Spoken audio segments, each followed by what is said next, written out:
হ'লেও আপোনাৰ ত্যাগৰ বিনিময়ত আমি আজি জয়মতী চিনেমাখনৰ শ্বুটিং সম্পূৰ্ণ কৰিলোঁ। আমি আপোনাৰ ওচৰত চিৰকৃতজ্ঞ।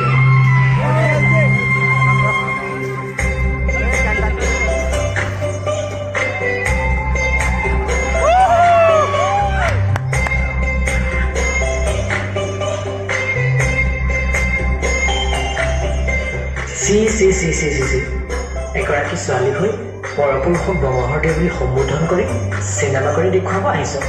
আজিৰ পৰা তই বৰ ঘৰত প্ৰৱেশ কৰিব নোৱাৰ।